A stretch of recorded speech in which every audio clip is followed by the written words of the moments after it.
मध्य प्रदेश का इंदौर, जिसको हम धर्मनगरी कहते हैं, वहां पे साहिल और अल्ताफ नाम के दो लड़के पकड़े गए हैं। पुलिस ने उनको गिरफ्तार किया तो साहिल और अल्ताफ ने बहुत चौंकाने वाला खुलासा किया। साहिल और अल्ताफ ने बताया कि कांग्रेस के पार्षद अनवर कादरी ने उनको पैसे दिए थे हिंदू लड़कियों को फंसाने के लिए, हिंदू लड़कियों से निकाह करने के लिए और निकाह करके उनसे वेश्यावृत्ति कराने के लिए। कांग्रेस के पार्षद अनवर कादरी इस समय फरार चल रहे हैं, पुलिस उनको ढूंढ रही है। लेकिन सवाल यह है कि भारत में लफ्ज़ जिहाद के लिए इस तरीके से अनवर कादरी जैसा व्यक्ति क्यों फंडिंग करता है? उसके मन में कानून का खौफ क्यों नहीं है? आखिर चीन का अनवर कादरी ऐसी फंडिंग क्यों नहीं करता? सिंगापुर का अनवर कादरी ऐसी लफ्ज़ जिहाद के लिए फंडिंग क्यों नहीं करता? चीन और सिंगापुर के साहिल और अल्ताफ फर्जी नाम से अकाउंट बना के वहां की बेटियों को क्यों नहीं ट्रैप करते और भारत में क्यों ट्रैप कर रहे हैं? मैं बार बार कह रहा हूं, लफ्ज़ जिहाद हमारे लिए बहुत बड़ा खतरा है। साल में 5 लाख बहन बेटियां गायब हो रही हैं और 5 लाख में से 3.5 लाख लफ्ज़ जिहाद का शिकार हो रही है। रिपोर्टिंग बहुत कम है, एफआईआर बहुत कम है, क्योंकि वो बेटी भी परेशान हो जाती है बार बार पुलिस की पूछताछ से, मुकदमों में तारीख के कारण, और माता पिता भी सोचते हैं चलो लफ्ज़ जिहाद में भले फंस गई है, लेकिन अगर हम मुकदमा कराएंगे इससे शादी विवाह कोई नहीं करेगा, समाज इसको स्वीकार नहीं करेगा। इसलिए माता पिता भी खून का घूंट पीते रहते हैं, वो बेटी भी खून का घूंट पीती रहती है और लफ्ज़ जिहाद जारी है। 1000 बेटियां पर डे लफ्ज़ जिहाद का शिकार हो रही हैं और बहुत बड़ी मात्रा में फंडिंग आ रही है। और तू मैं करने से लफ्ज़ जिहाद नहीं रुकेगा, मीडिया में डिबेट करने से लफ्ज़ जिहाद नहीं रुकेगा, आरोप प्रत्यारोप नूरा कुश्ती करने से लफ्ज़ जिहाद नहीं रुकेगा। लफ्ज़ जिहाद रुकेगा ये घटिया 15 कानूनों को खत्म करने से। ये जो 15 घटिया कानून है इसको जब बदल देंगे, मैं गारंटी के साथ कहता हूं 6 महीने के अंदर लफ्ज़ जिहाद खत्म हो जाएगा। भारत में किसी की जरूरत नहीं पड़ेगी कि किसी हिंदू बेटी को दोबारा फंसाने की कोशिश करेगा। ये साहिल और अल्ताफ ने फर्जी अकाउंट बनाया फेसबुक पे और इंस्टाग्राम पे। ऐसे लाखों की संख्या में साहिल और अल्ताफ हैं जो फर्जी अकाउंट बना के बैठे हुए हैं। हम कानून बना के फर्जी अकाउंट को सीरियस क्राइम क्यों नहीं डिक्लेयर कर रहे? भारतीय न्याय संहिता में एक हम चैप्टर क्यों नहीं डाल दे रहे हैं और ये उसमें गंभीर अपराध घोषित कर दें कि जो फर्जी फेसबुक अकाउंट बनाएगा, फर्जी व्हाट्सएप अकाउंट बनाएगा, फर्जी जो है अपना इंस्टाग्राम पे अकाउंट बनाएगा, या कोई भी सोशल मीडिया में जो फर्जी अकाउंट बनाएगा उसको 10 से 20 साल सजा होगी। ऐसा कानून हम क्यों नहीं बना रहे? फर्जी, ये जो साहिल और अल्ताफ है इन्होंने फर्जी डॉक्यूमेंट भी बनवाया हिंदू के नाम से, तो हम फर्जी डॉक्यूमेंट बनाने को गंभीर अपराध क्यों नहीं घोषित कर रहे? हम भारतीय न्याय संहिता में एक नया chapter offence relating to cheating, fraud, forgery क्यों नहीं इसमें डाल देते? Offence relating to cyber fraud एक नया चैप्टर क्यों नहीं डाल देते? हम क्यों इसमें एक फर्जी आधार, फर्जी राशन कार्ड, फर्जी ड्राइविंग लाइसेंस, फर्जी वोटर आईडी, फर्जी बर्थ सर्टिफिकेट को गंभीर अपराध घोषित कर देते और फर्जी डॉक्यूमेंट बनाना और फर्जी डॉक्यूमेंट बनवाना दोनों को सीरियस क्राइम डिक्लेयर करके दोनों की ही 100% प्रॉपर्टी जब्त करने, नागरिकता खत्म करने और उनको कम से कम 10 से 20 साल सजा देने के लिए कानून क्यों नहीं बना रहे? लफ्ज़ जिहाद गारंटी के साथ रुक जाएगा। मैं ये गारंटी लेता हूं, 6 महीने के अंदर रुक जाएगा। किसी की जरूरत नहीं पड़ेगी नाम बदलने की, किसी की जरूरत नहीं पड़ेगी फर्जी अकाउंट बनाने की, किसी की जरूरत नहीं बनेगी अपनी फर्जी पहचान दिखाने की, लेकिन कानून बदलना पड़ेगा। तू मैं से बात नहीं बनेगी। अब समय आ चुका है कि सोशल मीडिया को सीधे अकाउंट नंबर से इसको कनेक्ट किया जाए और एक व्यक्ति एक प्लेटफॉर्म पे केवल एक ही अकाउंट बना पाए और अपने असली नाम से अकाउंट बने।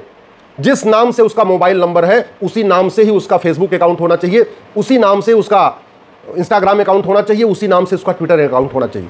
और एक व्यक्ति को एक ऑपरेटर से एक ही कनेक्शन लेने की सुविधा होनी चाहिए। ऐसा नहीं कि कोई एयरटेल से 10 कनेक्शन ले ले और फिर बाद में जियो से भी 10 कनेक्शन ले ले एक व्यक्ति, ना, एक ऑपरेटर से एक व्यक्ति एक कनेक्शन। जिसको 3 कनेक्शन चाहिए, एक एयरटेल से ले ले, एक जियो से ले ले, एक कहीं और से ले ले। और वैसे एक प्लेटफॉर्म पे एक अकाउंट, एक व्यक्ति का एक ही अकाउंट होना चाहिए फेसबुक पे, एक ही अकाउंट होना चाहिए ट्विटर पे, एक ही अकाउंट होना चाहिए इंस्टाग्राम पे। ये व्यवस्था करनी पड़ेगी।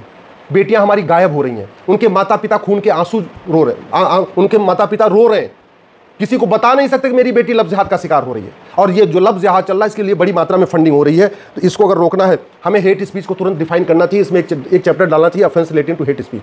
हेट स्पीच को डिफाइन करना जरूरी है।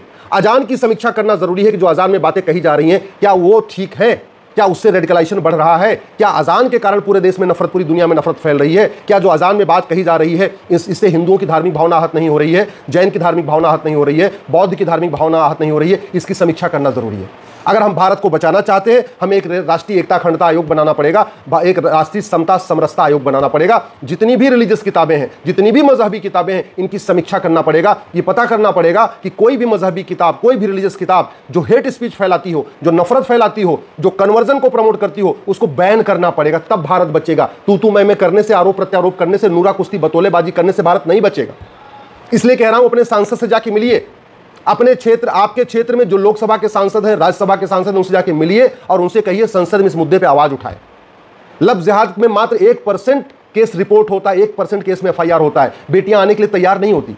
बेटियां चाहती हैं उनका जो वीडियो बना है वो तो डिलीट हो जाए, लेकिन FIR नहीं करना चाहती। क्यों? क्योंकि पुलिस बार बार पूछताछ करने के लिए बुलाएगी। जितनी पूरी जब तक चार्जशीट नहीं फाइल होगी, बार बार गवाही करना पड़ेगा।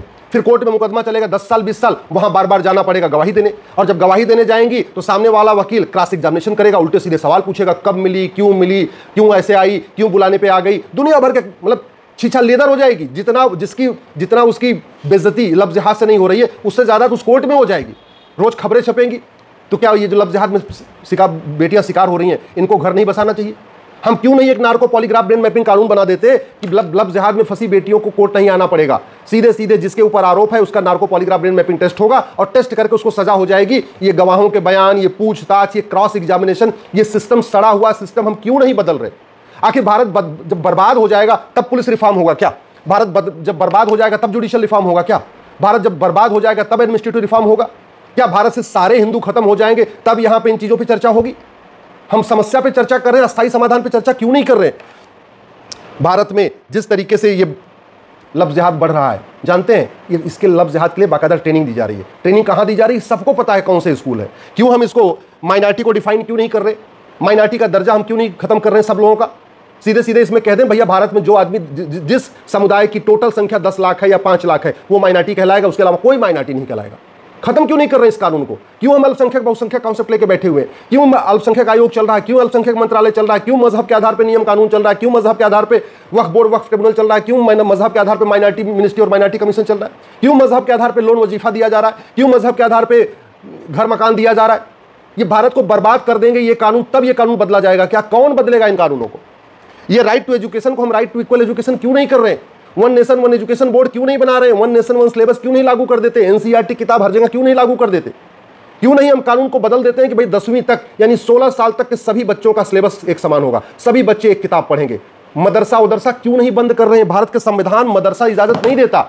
मैं पहले भी कई बार कह चुका हूं, भारत के संविधान के कहीं एक भी पन्ने पे एक भी बार मदरसा नहीं लिखा है। ये क्यों मदरसा चल रहा है? क्यों मदरसे की डिग्रियां वैलिड हो रही हैं? क्यों मदरसों की जो सर्टिफिकेट है उससे सरकारी नौकरी मिल रही है? भारत को अगर बर्बाद करना है एक यूनिफॉर्म पुलिस कोड लागू करना पड़ेगा, पुलिस चार्टर लागू करना पड़ेगा, तब भारत बचेगा। ये 1861 वाला जो पुलिस एक्ट है ये भारत को नहीं बचा पाएगा। भारत को बचाना है तो लफ्ज़ जिहाद को राष्ट्र की सुरक्षा के लिए खतरा घोषित करना पड़ेगा और लफ्ज़ जिहादियों और उनके मददगारों पे, ये इमरान अनवर कादरी जैसे जो उनके लफ्ज़ जिहादियों के मददगार हैं, उनके ऊपर NSA लगाना पड़ेगा, तब लफ्ज़ जिहाद रुकेगा। अगर भारत को बचाना है तो लफ्ज़ जिहाद को अनलॉफुल एक्टिविटी डिक्लेयर करना पड़ेगा और लफ्ज़ जिहादियों और उनके मददगारों पर UAPA लगाना पड़ेगा। भारत को बचाना है तो लफ्ज़ जिहादियों और उनके मददगारों पर ऑर्गेनाइज क्राइम की धारा लगाना पड़ेगा, मकोका लगाना पड़ेगा, गुजकोका लगाना पड़ेगा। अगर भारत को बचाना है तो लफ्ज़ जिहादी और उनके मददगारों की नागरिकता खत्म करना पड़ेगा। ये कानून वहां सड़ा हुआ है, इसलिए आज तक किसी की नागरिकता जा नहीं रही है। लफ्ज़ जिहाद की जो सबसे बड़ी फंडिंग है वो भारत में जो भ्रष्टाचार है उसका वो मूल कारण है। जानते हैं जो लफ्ज़ जिहाद से पीड़ित हैं वो माता पिता सामने आते नहीं, और जो लफ्ज़ जिहादी है उनके पास इतनी फंडिंग है कि बाद में वो थाने में पैसा देके और धारा कमज़ोर करा लेते हैं, गवाहों को खरीद लेते हैं। तो जब तक भ्रष्टाचार नहीं खत्म होगा लफ्ज़ जिहाद खत्म नहीं होगा। ये लफ्ज़ जिहादियों की फंडिंग काले धन से हो रही है और भारत में बड़ी मात्रा में काला धन पैदा हो रहा है और उसका मूल कारण है घटिया ब्लैक मनी एक्ट। भारत में लफ्ज़ जिहादियों की जो फंडिंग होती है हवाला के जरिए होती है और उसका मूल कारण हवाला इसलिए कारोबार चल रहा है क्योंकि हवाला विरोधी कानून हमारा वहाँ घटिया है, वहाँ सड़ा हुआ है। भारत में लफ्ज़ जिहादियों को बेनामी फंडिंग होती है। कई बार उनको कैश में पैसा आता है, कई बार उनके लिए कहीं दूसरों उनके माता पिता के नाम पे मकान खरीद दिया जाता है, बाकी और भी उनको बेनामी फंडिंग होती है और उसका मूल कारण है ये हमारा घटिया कानून। हम अगर आधार प्रॉपर्टी को आधार से लिंक कर दें तो बेनामी लेन देन रुक जाएगा। लफ्ज़ जिहादियों को बहुत बड़ी मात्रा में विदेशों से फंडिंग आती है और विदेशों से फंडिंग कराने के लिए ही FCRA कानून कांग्रेस ने बनाया था। जब तक FCRA कानून खत्म नहीं होगा फंडिंग नहीं बंद होगी, और फंडिंग नहीं बंद होगी तो लफ्ज़ जिहाद बंद नहीं होगा। भारत में लफ्ज़ जिहाद की फंडिंग ड्रग कारोबार के जरिए हो रही है। जो ड्रग कारोबार से पैसा आता है उससे जो फायदा हो रहा है, जो उससे पैसा लोग कमा रहे हैं वो बाद में चंदा दे रहे हैं, उससे फंडिंग कर रहे हैं लफ्ज़ जिहादियों की। तो इसलिए ड्रग कारोबार को रोकना जरूरी है। लफ्ज़ जिहादियों की फंडिंग जो वक्फ प्रॉपर्टी से पैसा कमा रहे हैं ना, वहां से भी फंडिंग आ रही है। लफ्ज़ जिहादियों की जो फंडिंग होती है वो कैश में होती है। तो जब तक हम कैश नहीं रोकेंगे तब तक लफ्ज़ जिहाद नहीं रुकेगा। जब तक 100 रुपए से बड़ी नोट बंद नहीं करेंगे, 5000 रुपए से महंगे सामान का कैश लेन देन बंद नहीं करेंगे, प्रॉपर्टी को आधार से लिंक नहीं करेंगे और आय से अधिक संपत्ति 100% जब्त करने, नागरिकता खत्म करने, आजीवन कारावास फांसी देने के लिए कानून नहीं बनाएंगे, जब तक झूठी गवाही को गंभीर अपराध घोषित नहीं करेंगे, लब जिहादियों का narco polygraph brain mapping test करके उनको आजीवन कारावास फांसी देने के लिए कानून नहीं बनाएंगे, तब तक लब जिहाद नहीं रुकेगा। और लब जिहाद नहीं रुका तो याद रखना, जैसे अफगानिस्तान से खत्म हो गए, पाकिस्तान से खत्म हो गए, बांग्लादेश से खत्म हो गए, कश्मीर से खत्म हो गए, भारत के 9 राज्यों से खत्म हो गए, 200 जिलों से खत्म हो गए, 1500 तहसीलों से खत्म हो गए, ऐसे पूरे देश में खत्म हो जाएंगे। और जिन नेताओं के आप भरोसे बैठे हुए हैं, ये 25 साल के बाद आपकी बेटियों को बचाने नहीं आएंगे। अपनी बेटियों की चिंता है, अपने परिवार की चिंता है, तो दल गुलामी छोड़िए। अपने क्षेत्र में, आपके क्षेत्र में जो लोकसभा के सांसद हैं, जो राज्यसभा के सांसद हैं, उनसे जाके मिलिए और उनको कहिए कि संसद में आवाज उठाएं। संसद का सत्र शुरू होने वाला है, लब जिहाद रुक सकता है, गारंटी के साथ रुक सकता है। कानून का ड्राफ्ट मैं बना के देने के लिए तैयार हूं, लेकिन उनसे कहिए को संसद में उठाएं।